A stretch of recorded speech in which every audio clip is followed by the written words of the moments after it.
kanyang mga magulang sa kanilang kasal. Ngunit ang kanyang ina ay di masaya sa kaligayahan ng kanyang anak. At ang kanyang ama ay sobrang naging masaya sa naging desisyon nito. Anak, masaya ako sa naging desisyon mo.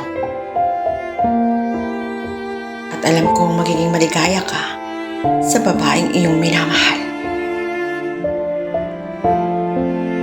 Kung darating ang panahon na gusto mong bumalik sa kumpanya,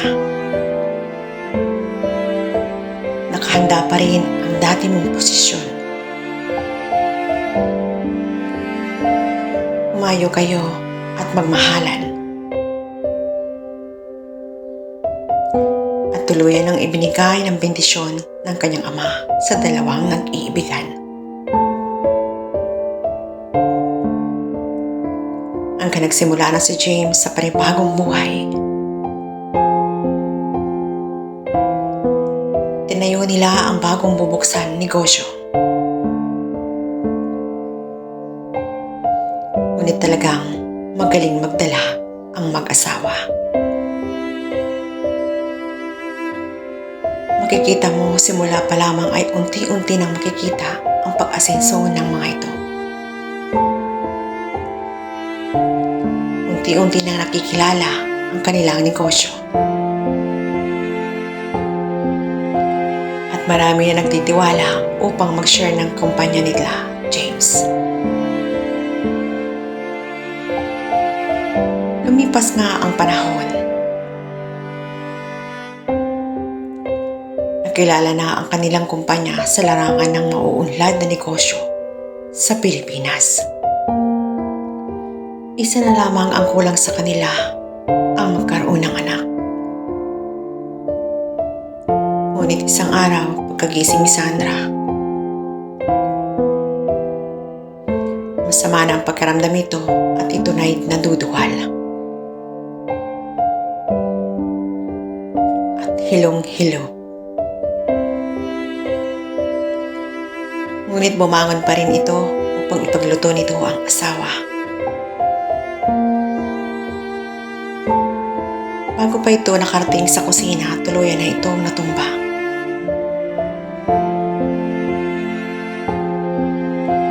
At mabilisan itong tinakbo ang asawa.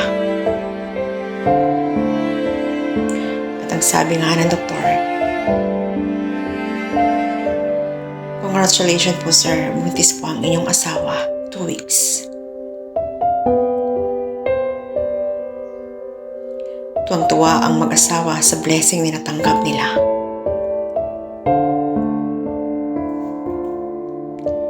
Han, ito na ang matagal nating hinihintay.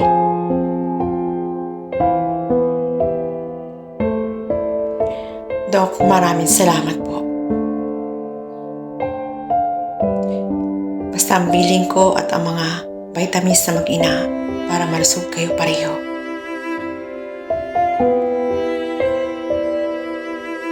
Honey,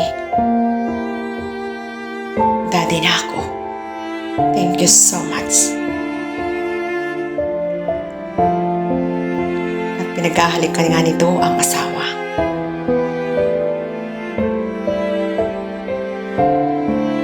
Hahaha. Han, stop. Sasaktan na ako. Kasabay ng malutong na tawa ni Sandra.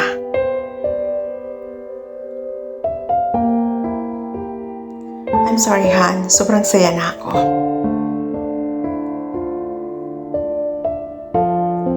Ngunit masila na ang pagbubuntis ni Sandra.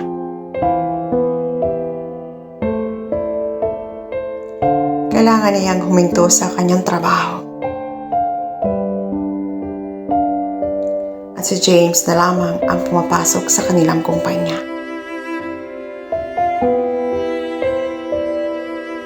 At isang araw nga, may bisita sila Sandra, ang biyenan at si Jessica. "Mama, tuloy po kayo." Wala po si James, nasa site po siya ngayon.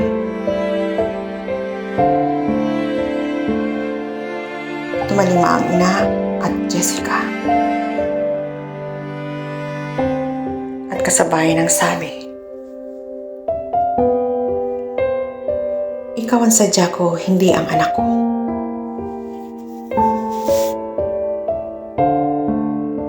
Ano po ba ang pag-uusapan natin, Mama?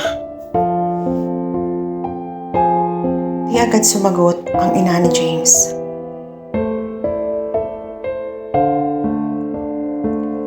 At si Jessica ang nagtanong, "Balita ko buntis ka. Sino ang ama?" Sobrang gulat na gulat si Sandra sa tanong nito.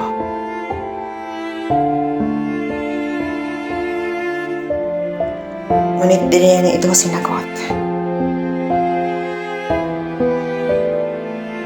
"Mama, wala po si James. Balik na lamang po kayo at sasabihin ko pong dumalaw kayo. Ikaw ang sadya ko, hindi ang anak ko." "Magkano, Sandra?" Hindi nakapagsalita si Sandra sa narinig niya.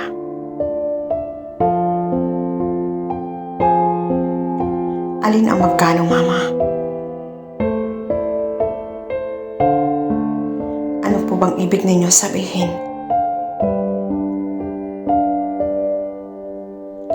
"Di na ako magpapaligoy-ligoy pa, Sandra. Alam kong pera lamang ang habol mo sa anak ko. Magsabi ka kahit magkano, ibibigay ko sa'yo. Tuluyan mo lamang layuan ang anak ko."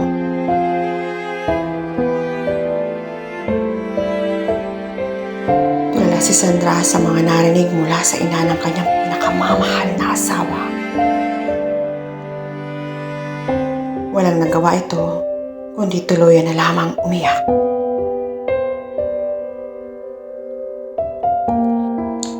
"Mama, alam ko sa simula pa lamang, ayaw na ninyo sa akin. Mahal ko po ang anak ninyo.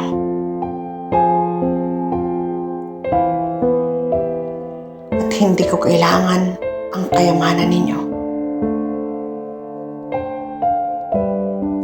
Ang mahalaga sa akin ang pamilya ko at kasama ko ang anak ninyo.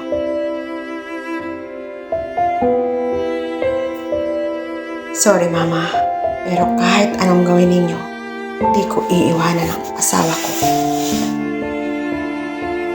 Umalis na po kayo habang may respeto pa po ako sa inyo at makalimutan kong ina kayo ni James." At patuloy ang pagpatak ng mga luha ni Sandra. Si Jessica ang gusto ko para sa anak ko.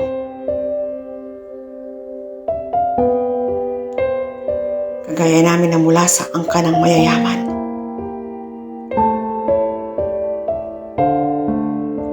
Ikaw, pinulot ka lamang ng anak ko kung saan. Ngunit di na sumagot si Sandra na kahit ang sakit-sakit na nararamdaman ito. At sabi ni Jessica, iwanan mo si James upang manahimik ang buhay mo.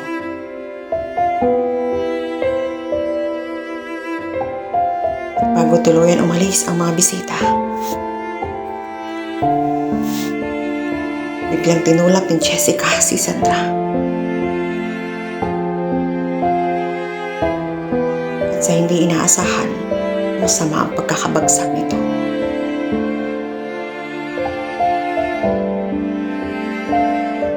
Ngunit sobrang sakit ang nararamdaman nito.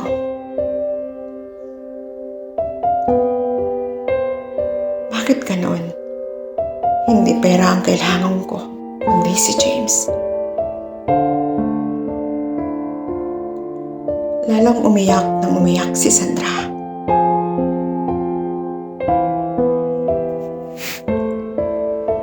At ang kirot na nararamdaman niya mula sa pagkabagsak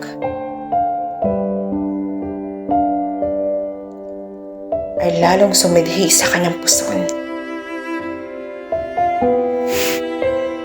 tinigas na ang tiyan nito at wala nang ano-ano ay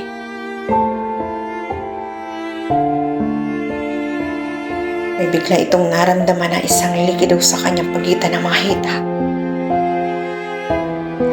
At sa pagtingin niya, may dugo. No, hindi baby ko. Lalang pumalahaw ito ng iyak. Diyos ko, please. Huwag po ang baby ko. Baby, please, kumapit ka kay Mami. Lumabang ka, anak. Habang umiiyak ito, pinipilit na abutin ang kanyang cellphone para matawagan ang kanyang asawa. Ngunit walang sumasagot.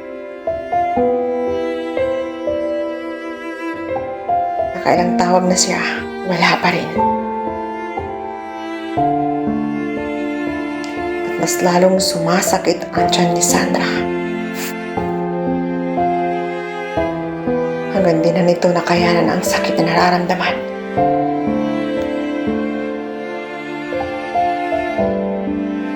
At unti-unti na itong nakita na lumalabas ang anak sa sinapupunan. Mas lalong umiiyak ito at di na kinaya ang nararamdaman.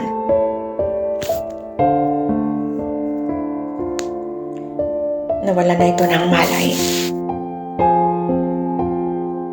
At nagising na lamang ito, nasa hospital na. Anong nangyari? Bakit naririto ako? Han, please. Bigla nitong naalala ang nangyari. Kamusta ang baby ko? Okay ba siya? Anong sabi ng Dr. Han? Please answer me. Ngunit wala pa rin kibo si James. At maya-maya sabi nito, Han, I'm so sorry. Wala na ang baby natin. Sabay ng mga luha ni James. At si Sandra ay walang tigil sa pag-iyak. Anong mangyayari ngayon? Wala na ang baby nila ni James at Sandra. Anong hakbang ang gagawin ni Sandra sa nangyari? Abangan ang nalalapit na pagwakas. Ang aking pangarap, Part 6.